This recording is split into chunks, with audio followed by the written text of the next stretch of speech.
Big Daddy hit the ice with the boys today. I went right from the doghouse right to the penthouse. I blew the load too quick. It happens. I told you. Without that tournament, I don't know if I'm like playing in the NHL. If you're a good player and you want to play in the NHL, you better be playing in this tournament.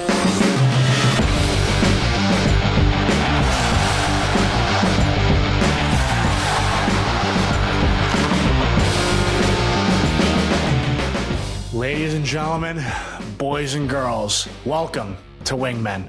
We are your hosts. I'm Brady Tkachuk. And I'm Matthew Tkachuk. New episodes drop every Wednesday throughout the NHL season. Subscribe on YouTube and wherever you get your podcasts. And always follow the show on social media at Wingmen Pod. Matthew, what do we got coming up here? Well, we're talking some World Juniors and our best experiences. We're going through our top 3 sports moments of 2025. We're excited to hear yours. I know I love ours. And last but not least, we get the little check-in on my first day of practice with the boys, which is a special day for myself. Off the hop here. First off, I look pale as shit. And God, do you have a glow on you right now? Because, hey, the glow, you're back on the sheet. I saw some pictures. I saw you. Tell us. Give us the update we've all been looking for. Big Daddy hit the ice with the boys today, and it was so fun. So there's nothing like hitting the sheet with the boys for the first time, finally shooting on a goalie, multiple shots. Rhino wasn't practicing. Rhino wasn't practicing. Shot's awesome, Brady. Shot is awesome. I love off both feet, just being able to snap it around a little bit. Respect. Rhino didn't practice today, so I went right from the doghouse right to the penthouse, line 1 with Lucy and Lundy. Fuck, they're nice. They really are. So it was nice to go on a few 3-on-2s with them. Quick practice because we have a back-to-back coming up, but it was just so nice being out there with the boys. No contact jersey, but that's doctor's orders. And right now, just kind of following those orders pretty like religiously, actually. It's been incredible with them and the trainers. And what I love so much about it too is like everybody's been very like tight-lipped. Like just me and my crew have decided like we're keeping this all in-house. Like we're not telling like many people like what the future holds or like what next week holds. Like we've been keeping it really tight. So the doctors and trainers have been just amazing running ship through this whole thing. So yeah, keep it tight, save it for the pod, hey? It's just I respect. That's good branding. Yeah, okay. It's good branding by us. Yeah, so I'm actually coming back. This is obviously such an enormous step to be out there with the boys and hoping for, however many skates, shed the no contact, back with the boys. So it's coming so fast and it's so exciting. Yeah, you had a lot of comments. I was seeing, I was checking on the old social media. You're checking the Twitter sphere.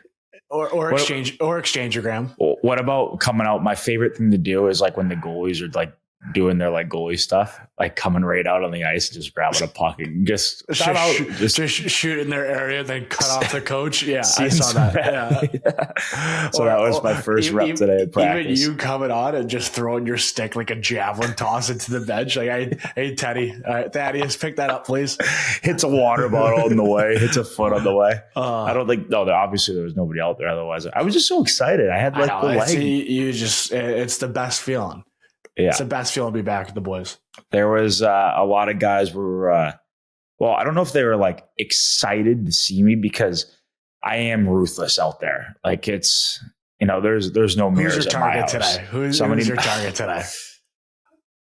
Who was I all over today? Because I was all over Penn State for some reason. I don't know. It just happens.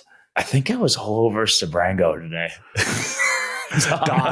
Dodge. Good guy. He was, I don't know why. He just went against some. I mean, I'm always pretty hard on Meeksy.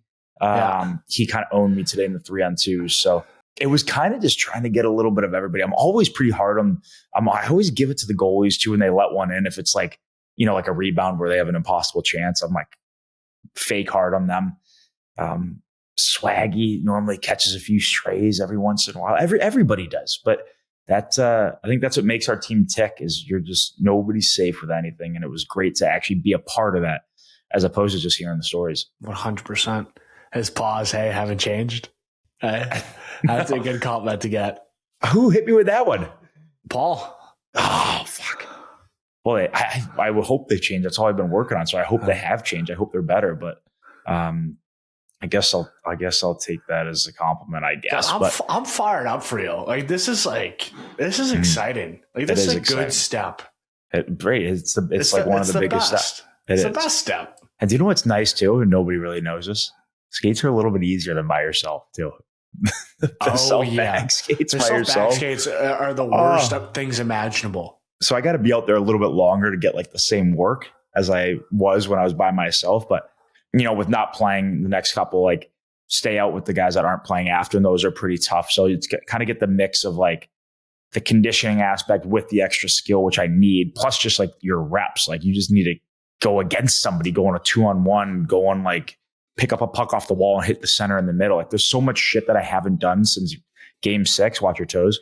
That I just have. It's been like 5-6 months. So like I've got to just get up to speed with that stuff a little bit. But I've worked on all like the little stuff so much that I'm hoping it's an easier transition. You'll see it's weird. Like when you're in this phase coming back, like, do you guys morning skate a lot, or is it more practices like the day before? No, never practice. All morning skate and then play. So it's like, and most of them are optional too. Yeah, it just gets awkward. Like, say it's not an optional morning skate, where it's like you're obviously trying to get back, but like the guys are like trying to get ready for the game. So it's like, what reps are you taking, and like who you taking from? You got to be like, I sit this one out. Daddy's coming back soon, but it's like I'm not back tonight, so you got to do all the reps, and it's just like it just gets weird. Or it's like, my turn now. Set this one out. I noticed myself after doing like my power play tips. I'm like, I'm not fucking coming back tomorrow. Why am I taking it? 4 guys are waiting on me. But sometimes you got to be selfish and take the reps. But I totally get what you mean. You got to get ready. You got to get back, but can't. No, I don't want to. I've always been rep. Be like, all right, good luck tonight, boys. I'm like double shifting. I'm like, all right, boys, I'm ready. Still not playing that game. That's so true. But everyone's on the same page too. Like they want me back as quick as possible, obviously. But you got to, just it's a little bit of a process here. This part of it, but I'm happy. I'm getting a few compliments as opposed to people being like, he's gonna need a few more. Just the satisfaction of your hard work right there. Like once you get those comments, wow, you never want to get. Hey, you never want to get this one either. Like, it was nice to have him back. It's like, no, I can say I look faster. Yeah, give me something. Yeah. He's a good guy. Nice to have him back in the room. First of all, how was your Christmas? Good time? Spectacular. All 3 of us got the bug and went down. Down goes Frazier. Ryder got croup. Not fun. I was just not feeling good. But I you know what? I came out not very good, but came out on top. It was a memorable Christmas. Ryder could have cared less about opening gifts. He saw a couple, boom, there he goes. What I'm fired up is every time we go downstairs to his playroom, first thing he grabs, mini sticks. The twig. Oh, good. Righty or lefty? Still unsure. He just whacks it around. Like, no, I think he's legit thinks it's a weapon. Like when I get near him, he's starting to slash me. He's a Tkachuk, Brady. He is a Tkachuk. Don't feel great. But it was a memorable Christmas. ODR. Let's hear about Christmas in Florida. But we talked about it last week. How was bonus day? Oh my gosh, bonus day was special. I mean, I'll just give you my whole Christmas spiel. So 23rd, Ellie and I went up to West Palm Beach area for a couple nights to, I don't want to say to buy time till mom and dad got here because they spent everything with you. And then with the week leading up to Christmas and then flew down on Christmas Day with Taryn. So we needed to I just wanted to get out of the house for a couple of days. I was like, let's go do it right. Let's go somewhere. So we actually went up to one of our favorite spots, the Breakers up in Palm Beach. Oh, special, Brady. You're right with those cookies. It's really, really, really good. How many times do you have those cookies? Let on. No, just, it was a few. It was so good. They always treat us amazing up there. We loved it. And then drove over Christmas morning, met mom and dad in Naples and just baked in the sun Christmas. Had a pretty lazy day at the pool. And then bonus day, we let loose again and just had so much fun. Pool. I went, dad wanted to show off his golf course. So I went in there. I had a drink there in the morning. How beautiful was it? We went there for like 30 minutes, had a drink. It was nice. He's not wrong about it. And then went into downtown Naples at night and then having my designated driver, Ellie, take me back to Lauderdale on later at night. And then I had practice yesterday morning. So we've talked about that practice before. on the pod. It's just, it is what it is that morning skate. Everyone's just getting the legs out and under them. It's a tough one, but I skate on my own that day. The one thing though that I am missing, Brady, I want your opinion on a bunch of this stuff around this Christmas break, schedule wise, teams you're playing, travel, everything. But I was so jealous not being in the lineup for the 27th, the game's on the 27th, because what the fans don't understand right now is, I'll let you explain. How does your travel and your schedule and everything look for that first game after Christmas? Yeah. So backstory: the NHL Players Association that represent us, so that the union that represent us, created that the 24th, 25th, and the 26th of December complete days off. No, not allowed to do any team sanctioned activities, workouts, meetings, nothing. Like it's travel's the big one. So none of that. And I think the last couple of years teams have tried, getting their way around it, and they've gotten fined for it. So,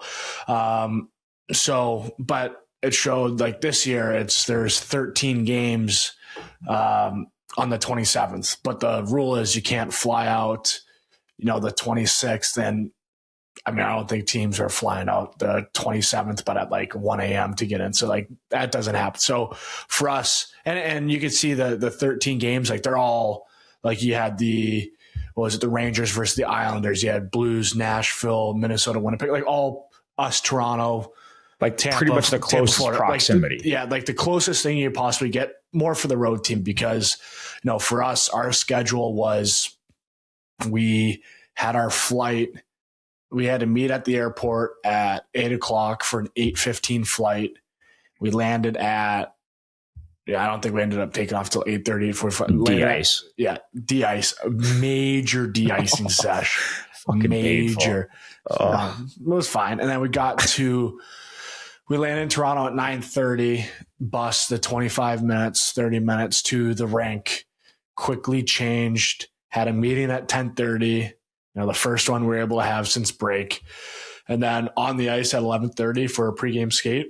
And when I say I was unbelievable for the first two drills, and then the next three felt awful. I was you peaked in the hot laps before practice. I was buzzing. I was like, I'm going to get my paws going. I'm going to get my boots going. I blew the load too quick. It happens. I told you that morning skate's a joke. It happens, but you know what? And then had one of the best. So then I don't know about how every team did it. I'm assuming every team did it. Then after a morning skate, we got a day room at a hotel for nap. And then we're back at the rink for game time. So I had the best nap of my life. Oh, fuck. Well, you had to have, because you wake up, like, it sucks playing on the road on that 27. But do you know what? It's also not ideal playing at home either. Like, this is my opinion, and my opinion means nothing, I guess. But like, do we have to play on the 27th? Like, what about just like an afternoon practice you have to be back for, whether you're in town, and then everybody plays the 28th? Maybe you can stagger the games on the 28th. So it's Christmas break, so most people have off. I don't know. I mean, I'd be intrigued. Like, say it happened where the 27th was a Sunday. Like, are you really going to interfere with, week 17 or 16 of football? Like, I don't know that. I don't know, but I think that, like, for some teams, like one year when I was in Calgary, the same thing happened where we played on the road in Winnipeg, and this is where I almost missed it. But the team had to fly from Calgary to Winnipeg in the morning, lost the hour, so the flight was that much earlier. Like, it's a fucking shit show, Brady. I'm telling you. That's weird why that wouldn't do. I mean, we're going to go over it, but why they wouldn't do Calgary, Edmonton so close?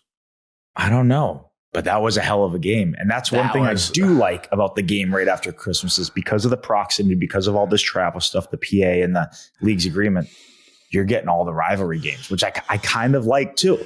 Like, I was jealous I wasn't a part of them. So first off, Battle of Alberta, unbelievable rivalry. I know it was when I was there. Yeah, you got to touch on that one. I've got this one, because great friend, great teammate, one of the biggest legends. We're going to have to get him on here at some point, but Ryan Lomberg.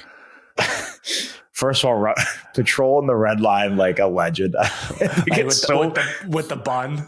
Oh, Brady, patrolling the red line sometimes just like, I don't know how people do it because it makes me laugh my ass off seeing it. But he has a quote here that has to be written down because I don't even know what the fuck happened here. But post-game quote about his goal, which was, for everybody listening, a breakaway goal. Somebody turned it over on their team for a goal. Lomby goes, a lot of net. I got a little pizza 73 deal here. So I think that Regula, whatever his name was, come on, I can't do it like that. Yeah, he might be helping. He knew for sure. He might be helping out with some of that. I told him I handed out some pizzas over the break, and it didn't mean to me. I thought we were going to go around town and hand them out, but no, good on him. Shout out Pizza 73. Great pizza. Put it right in the oven there. How the fuck does he think about this stuff? That's an all-time quote. Like so for the fans, like delivering a pizza in hockey, that's term for like giving up a turnover or like Brady very turns bad it over turnover. To me. Yeah.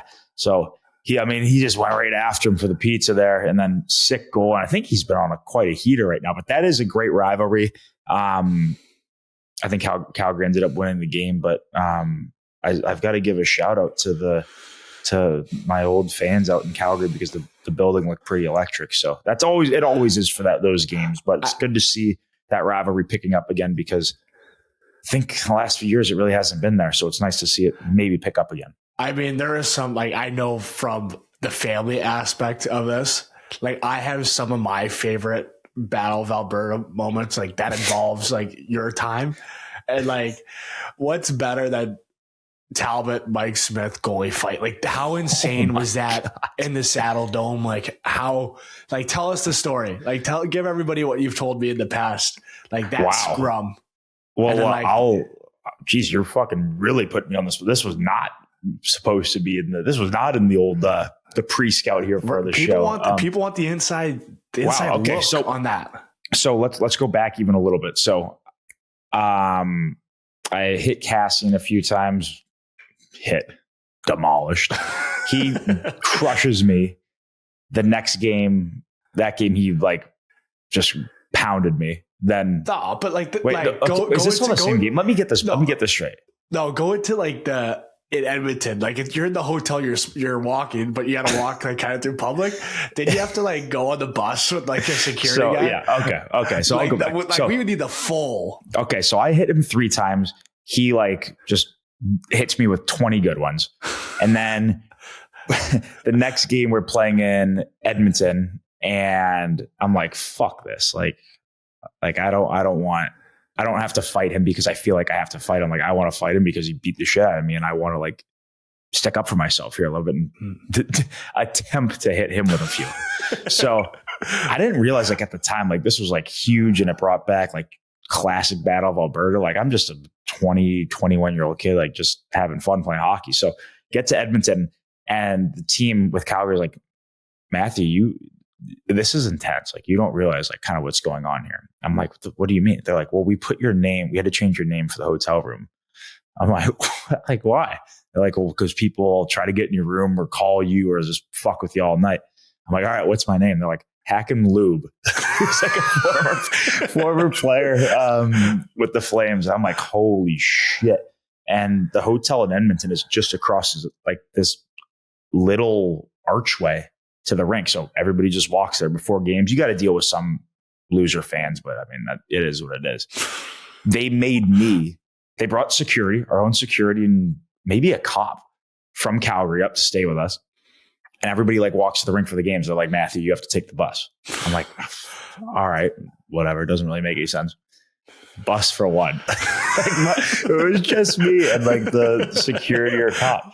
And warm-ups was fucking insane. I have more signs and more hate stuff and just chirps and not that I could hear the chirps. You could basically just see them all. Yeah.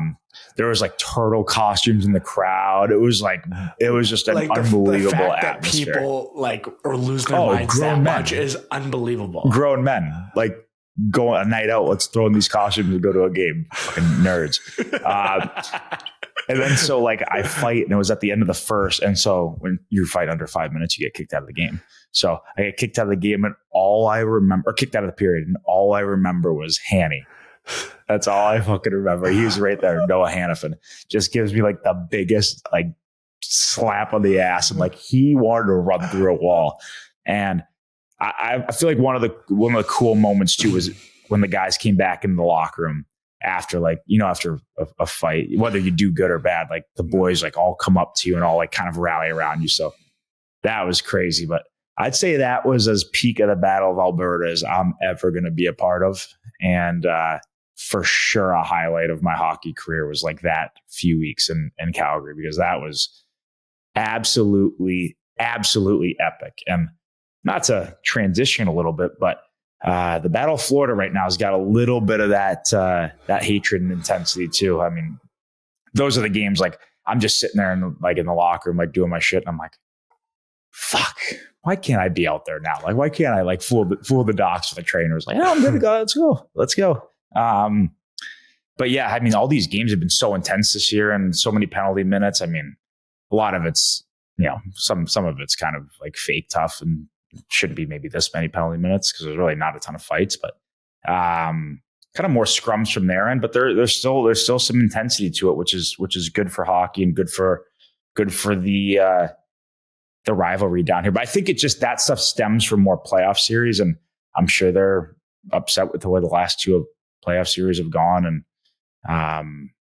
but we're a big tough team, and some of our best players that fits right in our game. So we don't mind that game at all. But what are your thoughts on? Did you watch any of that or see any of the highlights, or am I just? I saw some of the highlights, and I mean, I just think goes from this game, but that preseason game was absolutely insane. It always like kind of stems from that. Yeah. But they sent up like the Tampa East Coast team that they sent Syracuse. No, that's the A team. I don't even think they're the Syracuse team. Whatever, but that's a team where they sent in for the last preseason game. It's all kind of been nuts games since, but I love that hockey. The one clip I did see was Kunze, Luke Cunnin. Great fight.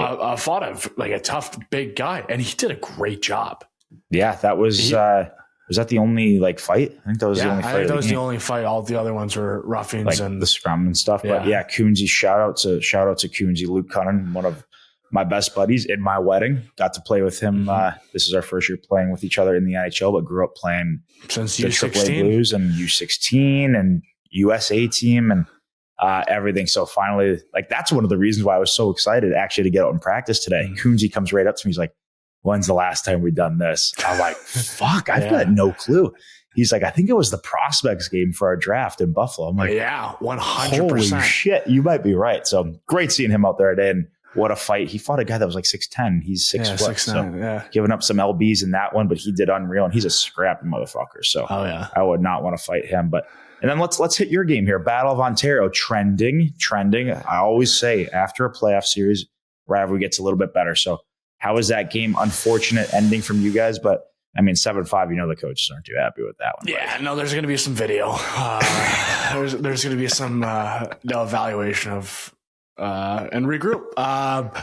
Honestly, it was a crazy game. It was just a lot of offense, and it's starting to get to that level of intensity, like you said, after playoffs. There's some for sure hatred there.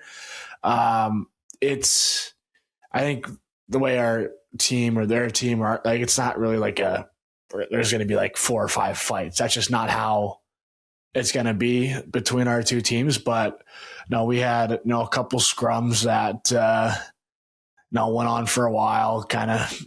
No, you look some guys in the eyes in those scrums, and you could just tell. Just go back to the bench. Yeah, but I mean, it's getting there. I mean, was it a sold out barn? Was the place rocking? It was rocking. Because it hasn't been because they've called it the library and throughout the year.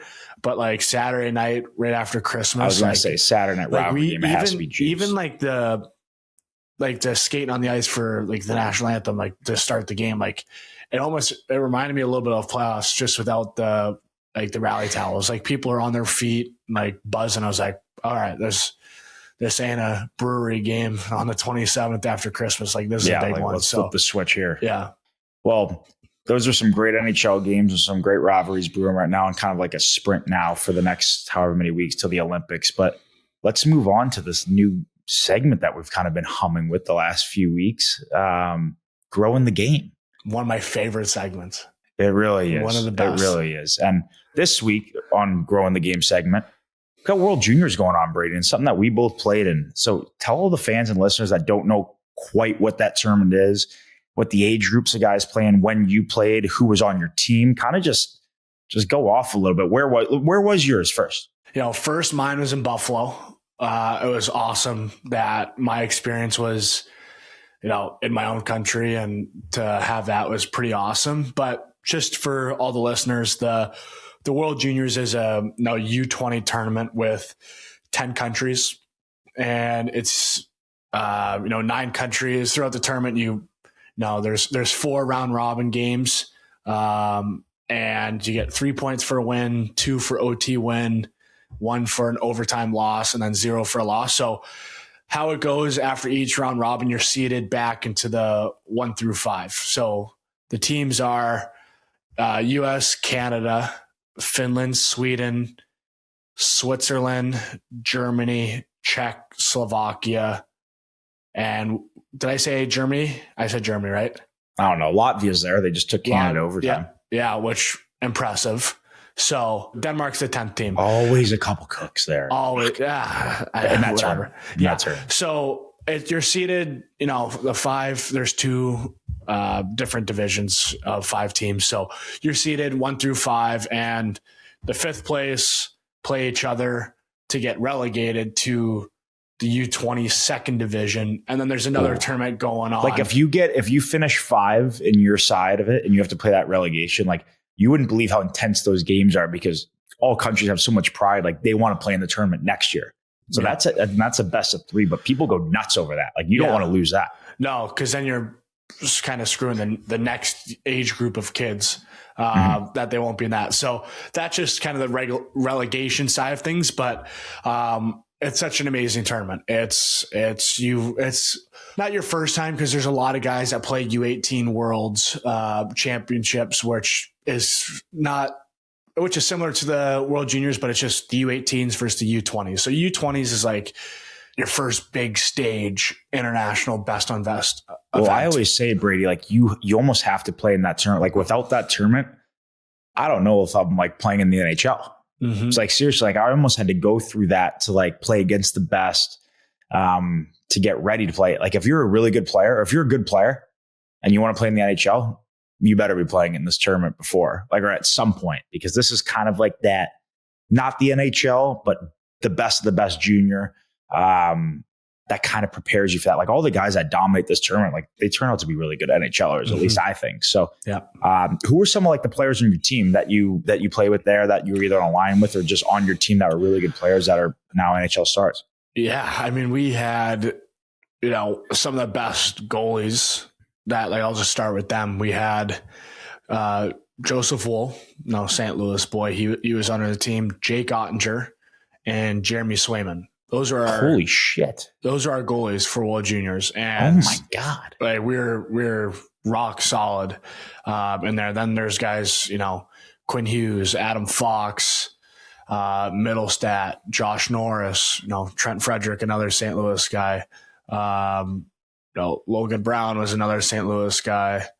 You had like Mikey Anderson too, right? He was on the team. Yeah, Sandberg, Mikey Anderson. Yeah, you had some good players. Prunovich. Yeah, we had a really good team. Like we had a lot of good guys that Kiefer Bellows had like 8 goals that tournament. Like he was sniping. So and Joey Anderson too.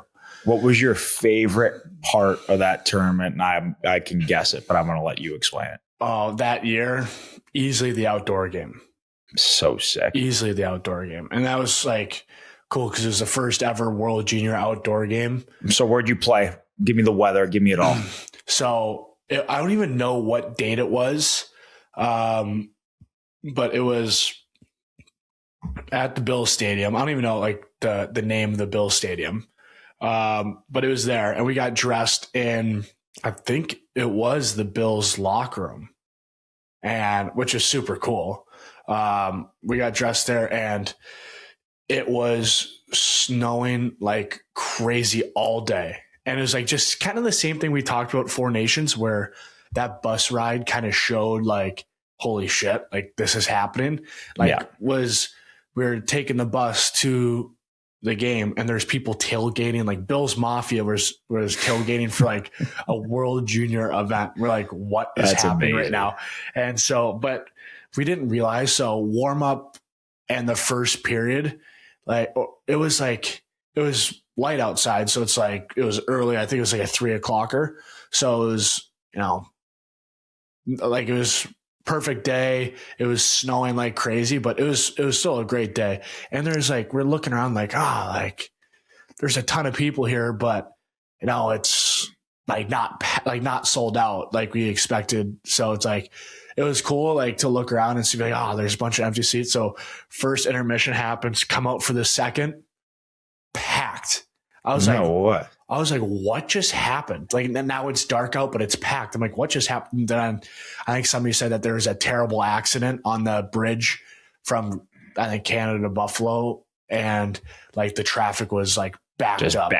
Yeah. And then they all got there for the second period. I'm like, all right, like this is pretty sweet. But it was like funny going into that game. I was like, this is my first ever outdoor game. So it was like the eye black. I like did like some serious thinking. I'm like, I'm doing the Ray Lewis. Like I went over and like I got like the old, like I did my two fingers to have like a little come down. I was like so fired up. I remember the first period, I wore it the other day, was they gave us like the Bills, like, how like the players, like when it's cold, have like the face mask, like like the ski mask kind of. Yeah, the ski mask. And I remember I had that for the first period. I just got so hot, like I couldn't breathe. I'm like, and then halfway through, I like took it down. I'm like, what's the point of having this thing if I'm not even going to use it? So then all the Minnesota, 100. But then the next period, like the Minnesota guys like had all like the tools and lessons of like how to do outdoor stuff, because they did it growing up in like minus a million degrees, that they put like Vaseline ears like over your face. So it's like the wind just like goes over it. So I did that for the second and third. I'm like, now this is pretty sick. And I'm like the heaters on the bench, like the whole experience is unbelievable. And then you guys talk, you go into a shootout. I've never seen you score a shootout goal in my life up until this point. You have a fucking sick move. I'm like, this is just nuts right now.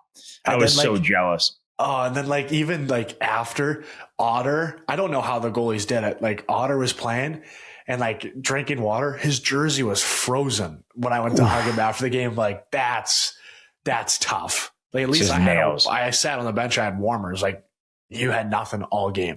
I would love to see the roster though from your guys' team versus Canada, because there's so many like legit NHLers in that one game. Pretty crazy. But never played an outdoor game in mine. Mine was similar situation as you, both of our draft years, because we were lucky enough to make it after the first year. Good job, Brady.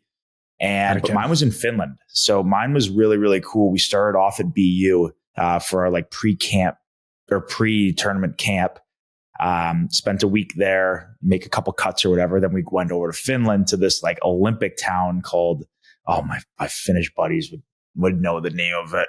Oh my God, it's going to kill me. But like Virmäki or something. It was like the Olympic town for Finland. When I tell you, Brady, it was actually really cool because it was like their sport Olympic complex. So they had all these games, the sick gym, the rink, everything was right there. But what people don't understand about Finland at this time of year, and for anybody in Finland, this is not a chirp. I loved it over there. We saw like 3 hours of sun when we were over there. So it was a muck. Like we were just trying to soak up those few hours, but it was cloudy then and didn't see anything. But I will say for that tournament, it's a few week tournament, but by the time you do your camp and stuff, it's pretty much a month you're together. Our team became so close because of that experience in Virmäki, just being together, playing badminton. We had guys like Austin, Zach Wierenski, Charlie McAvoy, Austin Matthews. That's who Austin was. We had Christian Dvorak was there. We had DeBrincat that was there. Nick Schmaltz that was there. We had some incredible players. Our team was awesome. We were coached by Ron Wilson, who coached Dad back in the 96 World Cup. Our assistant coach was Chelly, who's just the biggest legend maybe in hockey history. He took I'm sure 15 saunas over there. He loves the saunas. And just was the best. We had such a great crew. And I almost remember those times of the camp before the actual tournament. And then once we got the tournament, our team played well. We lost such a shitty one against Russia in the semifinals, which still actually eats at me today, losing that one. And then we won the bronze the next day against Sweden. Gustav Forsling was on that team. I bring it up to him all the time. But yeah, great tournament. And it's really important for me to not only really care about this tournament, but to watch and to follow it because like I said, we would not be in this position right now without USA Hockey. And Brady and I are so prideful with USA Hockey and all these guys coming up through the USNTDP that we love watching them. And there's always some little wagers going on too and stuff with guys that we were playing with that played in that tournament. And so it's a lot of fun. I always try to get a kick out of some of these games, especially when they get to the finals against the Canadian guys or the Finns or the Swedes. So it was great last year. It was sick last year being in Ottawa. Because that's where the tournament was. Yeah, that's the tournament last year in Ottawa, and it was great to see the Americans in the finals. People just cheering against them. Didn't you take them out to dinner or party with them, or what'd you? No. I never ended up cracked a few open in the locker room. You were probably crushed. No, I wish. I wish. I think I was. No, I wish. No, they had being in Ottawa, I just wanted, I don't want the recognition. I don't even want to talk about it. But no, I'm just happy they won gold. I'm happy they won gold. It was sick to be there. Well, I'll tell the story then if you don't want to give it, because I know exactly what you did. I was just asking you to play dumb, but Brady, all the guys were. But I'm not going to but I just thought this. I thought it was nice of you. I thought it was nice of you. I think that this is what players should do in their position. Captain of Ottawa, the USA team comes to Ottawa, which is a team that you came through the ranks. And it's almost like giving back to the guys that helped you get to where you were. 5 years ago or 7 years ago, you're captain of this World Junior team, or were you? No. Well, 7 years ago, you're playing for the World Junior team. Now the city that the tournament's in that is hosting, you're the captain of that team. So you fucking better give back to the team when they're in town. So I know Brady took care of, set them up at a few restaurants and took care of it all, or set them up for party after. I don't remember exactly, but you got to take care of the boys when they're in your town, Brady. Come on. You have to. You're better than that. You have to. You're all part of USA Hockey. You're all absolutely. But we're pulling for the boys.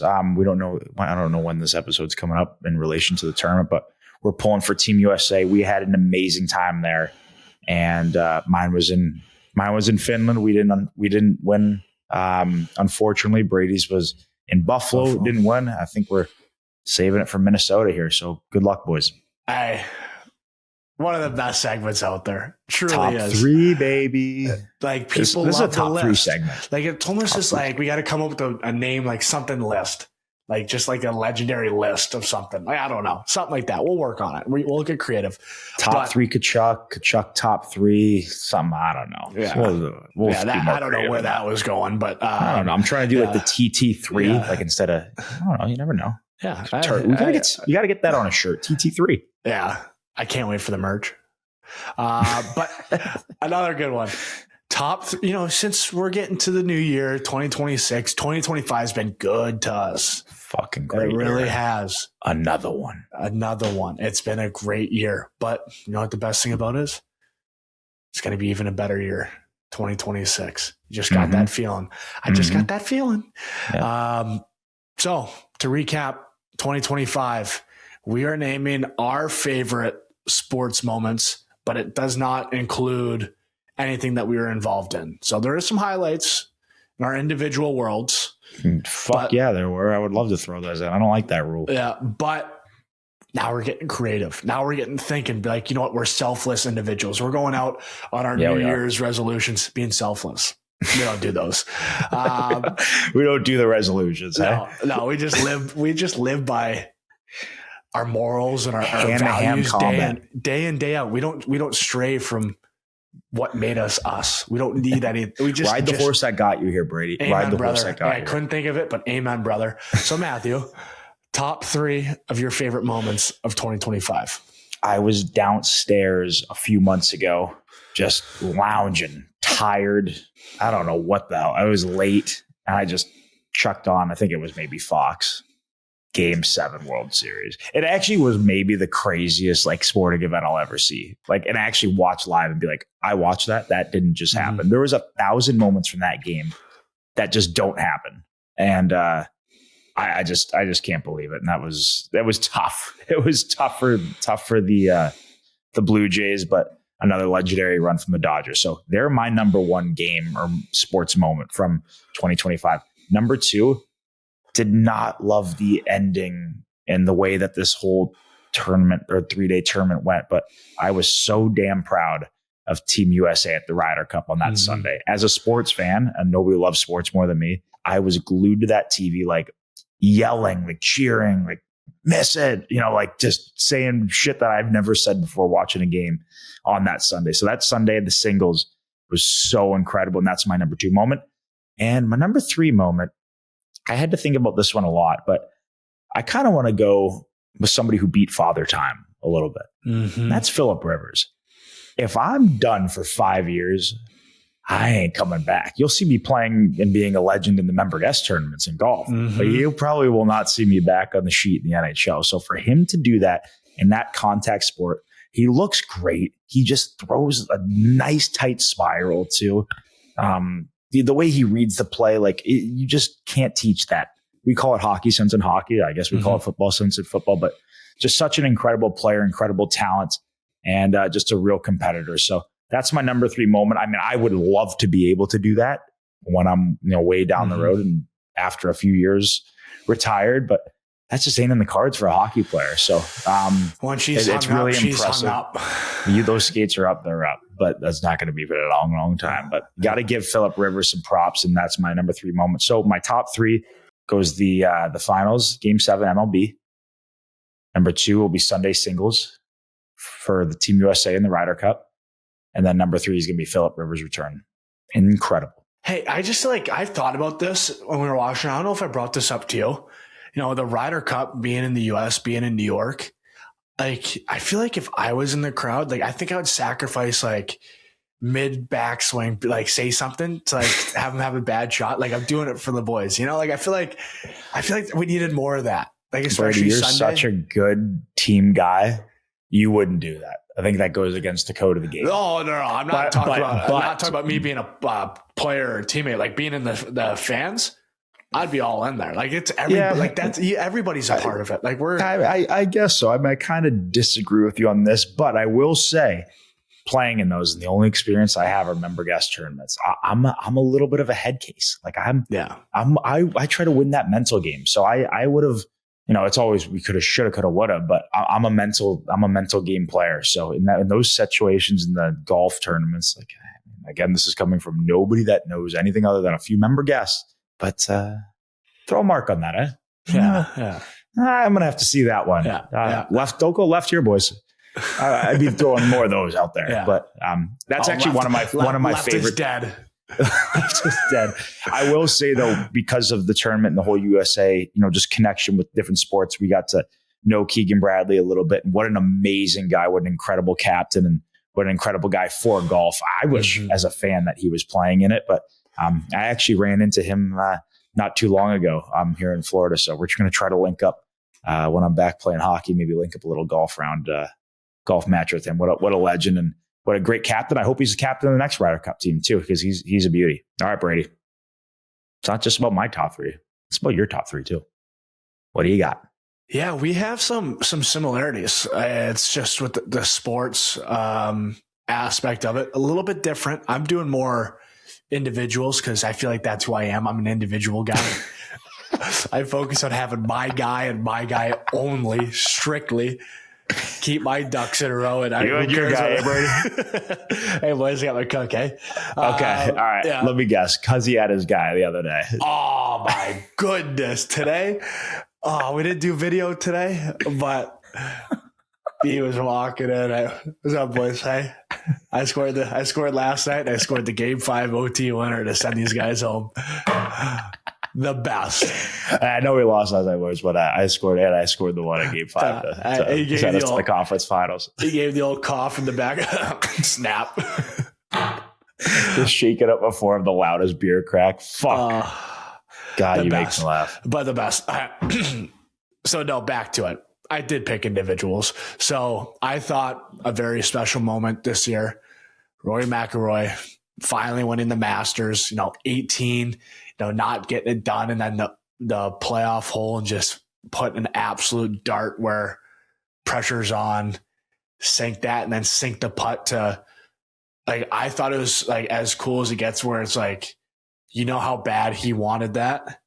And it's almost like a little doubt in his mind probably crept in, and to finally see that reward of all that hard work pays off was really special to see. So I thought that was okay. Brady, one. You're up 1 going into 18 at the Masters. What's your club selection off the tee? What's your mindset going into that? I gotta hit a bomb.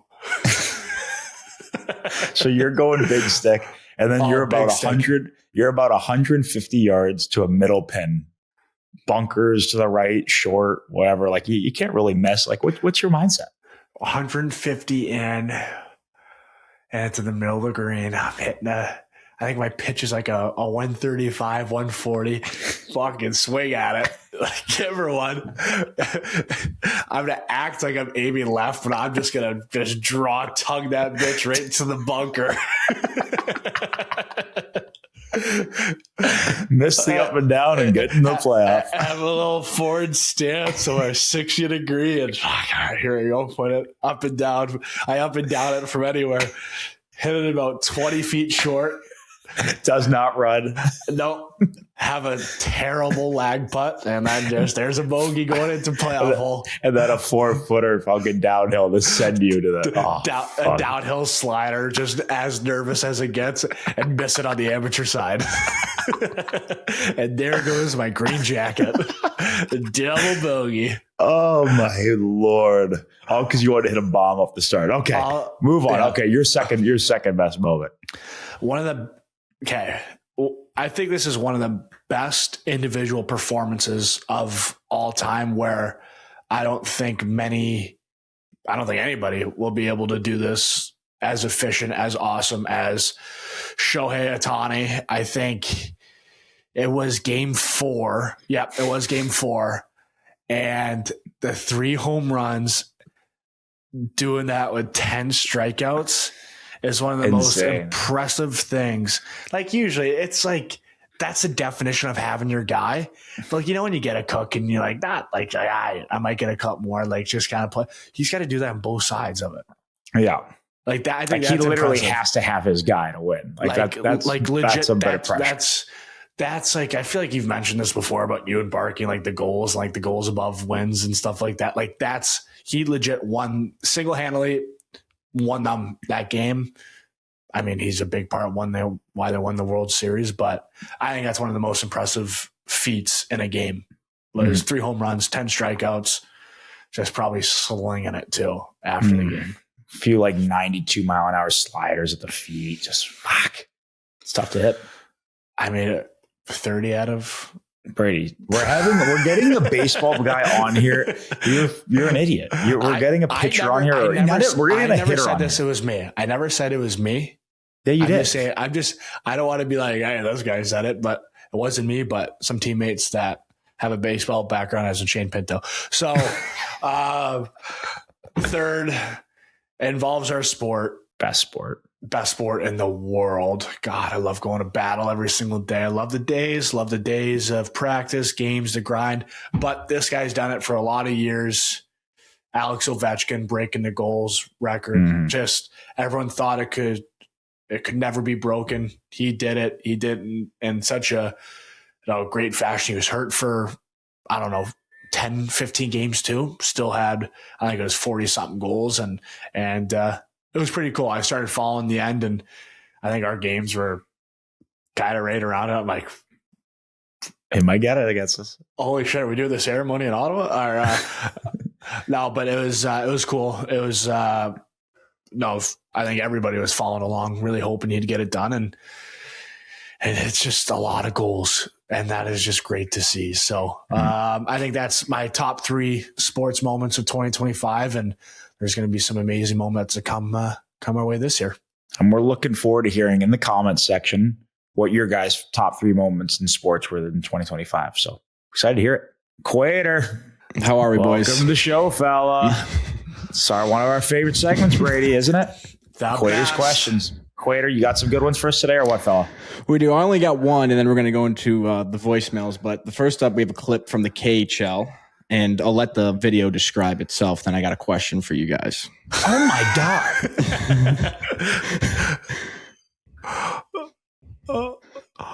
Oh.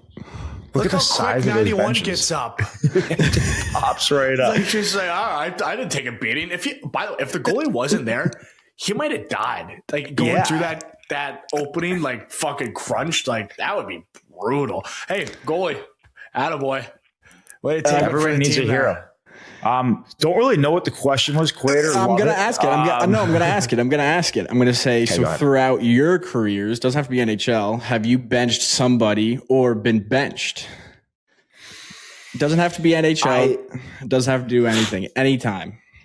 I've been benched. I don't hit hard enough to do the benching, but I've been benched. And it actually helped me because it was kind of right before the glass dasher part. And that's dangerous. Like you remember a lot of years back when Pacioretty got hit. Yeah, like against Chara. I'll never put myself in that position to like get hit there. Watch my first game back, I'll get clotheslined. But like that's a scary spot of the ice for me. So, but I've gotten benched before back in. It was a similar looking bench too. It was like a U17 or U18 in the Slovakia or Czech. But yeah, it did happen. Brady's done benching. Yeah, for sure.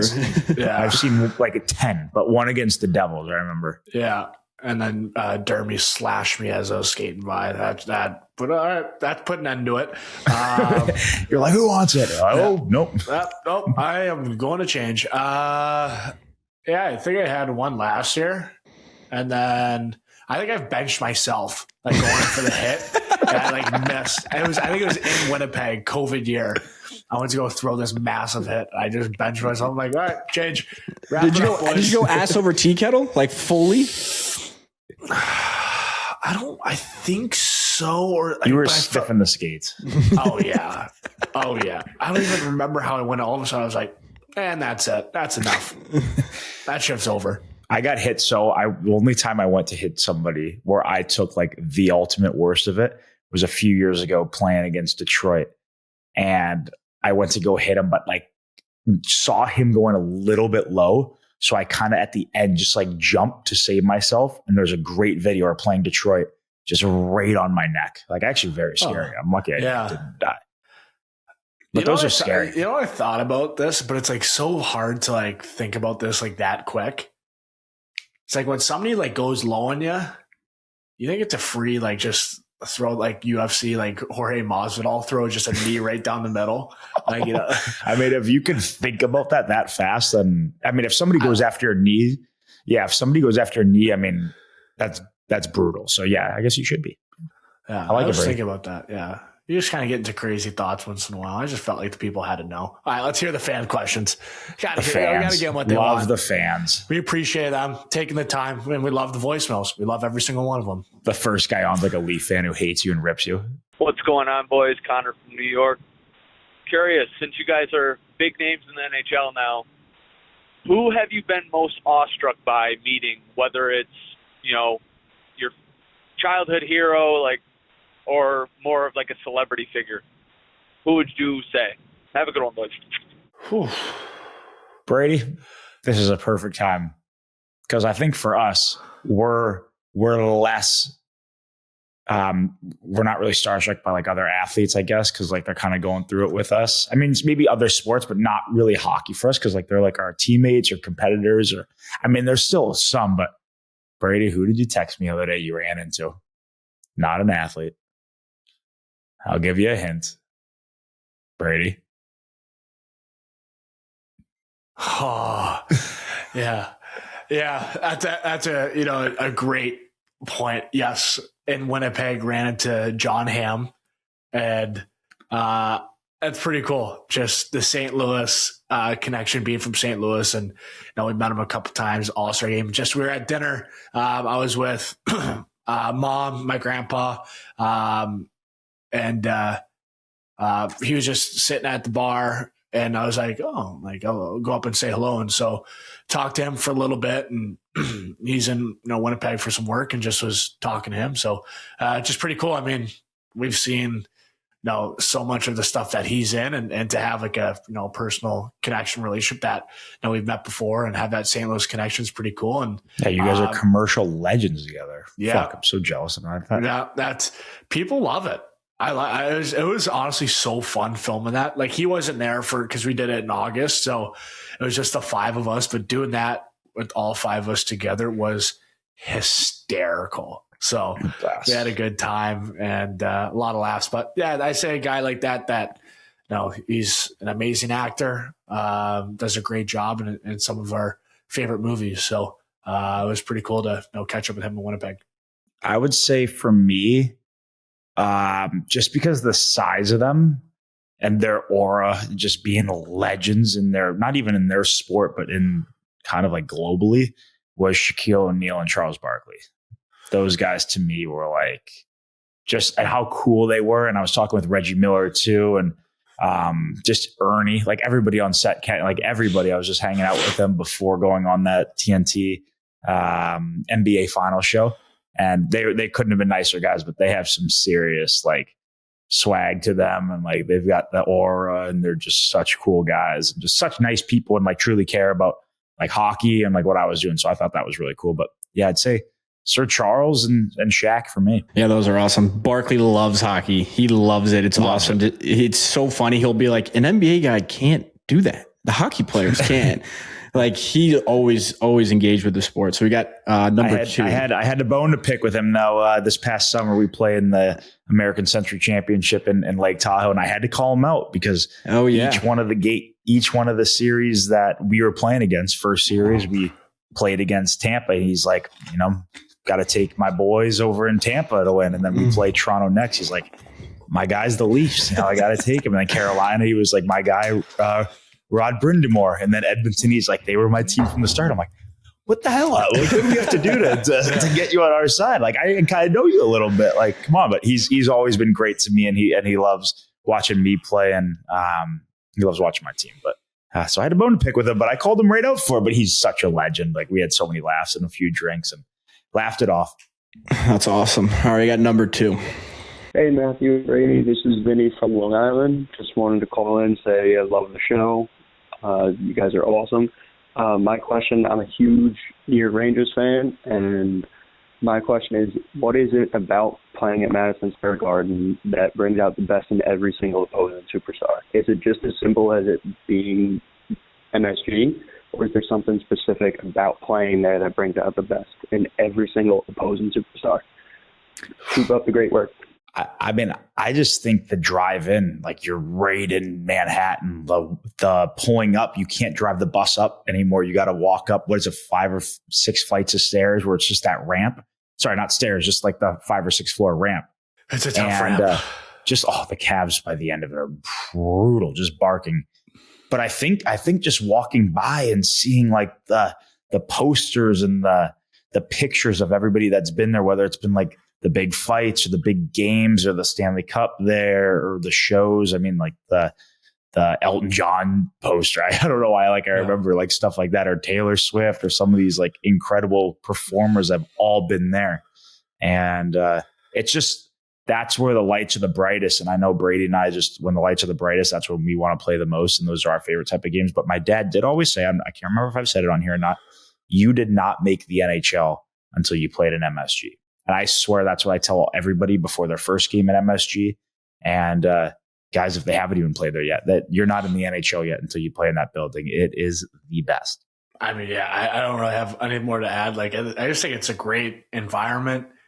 I mean, just a big city, like the rags, like I think that's like, whatever, it's not a goal, but like, I don't know if it's just goals, but like to hear that, I mean, like, just, it's the passion. It's the it's just a passion from the New Yorkers that, make you excited. You got the people, like I think the celebrities behind you. So it's a show, and people, nothing better than playing on a Friday or Saturday night there where you're the thing to go to. And like Brady, you had a center ice fight there. You had a center ice fight there because you knew McGregor fought there like a year before that. Be honest. 100%. I legit felt like him after. Like I felt like I could take anybody. Like it was MSG just did that to you. It chewed you up and spit you right out. It was crazy. It just like it was like a minute shift before it too, but I was fresh. I was like, I could go for an hour. Like it was unbelievable. So no, that was whatever. With your overtime winner, like one year, like how weird is it though? Same like game. It was the same game. Like that place goes quiet. Like how, like kind of weird it is that at the same time where it gets loud and all of a sudden you just silence MSG. It's a pretty good feeling. No, I know Matthew could probably speak on like the playoff atmosphere. And I remember watching one of the games where it kind of got like that, but like it's true. It's like it's almost like any building though too. It's like you're in the away building, you scored OT winner. It's like that, like the quick sigh of like oh, and then it's like quiet, and it's like that little like. I guess I've never like really realized that feeling until like now, where it's like when you first see the puck cross the goal line, like of course like you're not thinking about that, but you just hear that in the back of your mind, like your subconscious like hear that like sigh like that. I feel like that's what makes that feeling even better. It's like you just sent home 18,000 people unhappy. Like there's no better feeling than that. What I love the most about OT winner, and I haven't scored many with like in regular season, but I got a couple in playoffs, luckily. But they were all on the road too. So like you have that moment with the boys, and I didn't have one in MSG, but like you have that moment with the boys, those few seconds where it was kind of like after you see the puck go in. So you see or you hear but it's like those few seconds after where it's just you and the boys and everything's so quiet. So you can hear everything and you're all just like yelling, screwing around and like basically just letting all the emotions out. Like it's so special. So I'm so jealous Brady scored an OT winner in MSG. It's one of the many things I'm jealous of about in his NHL career. So I gotta get one of those. That is a dream for me.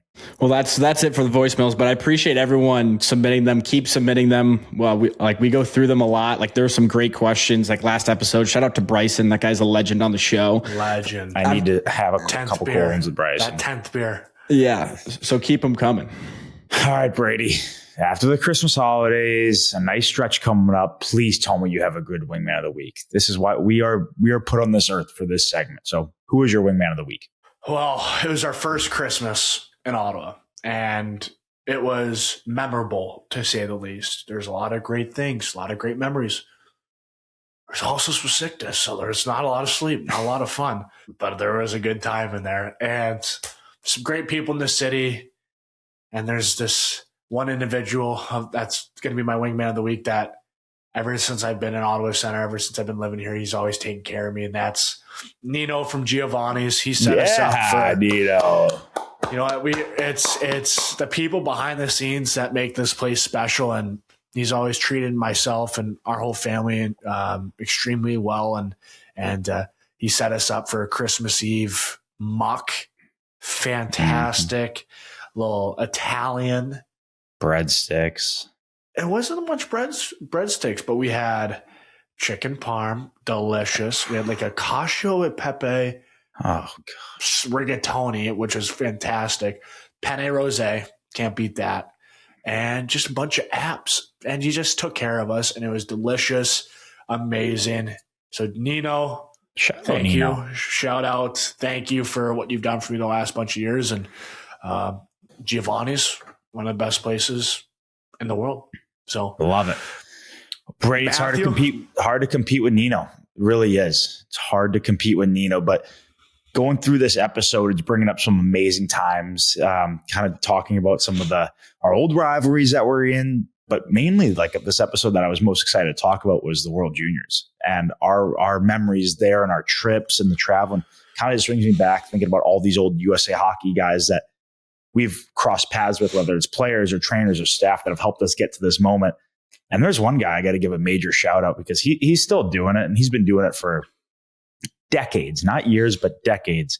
My wingman of the week, I'm going with Stan Wong and all the support staff, whether it's the trainers, the equipment manager, everybody with USA Hockey. So shout out. But shout out Stan Wong and his work with the World Juniors. And I know he does World Championships and does some major events. But the glue to teams in pro sports or in junior sports or anything team related hockey wise, the glue to it are the trainers. Mm-hmm. And Stan Wong's the head medical trainer for or head athletic trainer for Team USA. So him and his staff's incredible. And all the equipment guys that we worked with at that tournament and before and after have been absolutely amazing. So really just shout out to all of them and the support staff that comes with these incredible teams. So there you go. There's my wingman of the week. Well, that wraps up our 8th episode of Wingmen. New episodes drop every Wednesday during the NHL season. Watch and subscribe to YouTube on the Wingmen channel and listen and subscribe wherever you get your podcasts. Once again, Wingmen is a Wave original. Follow the show on all social media at Wingmen Pod for fun clips throughout the week. And always thank you to our amazing production crew, and thank you to all of you who tune in. We got the best crew in the world.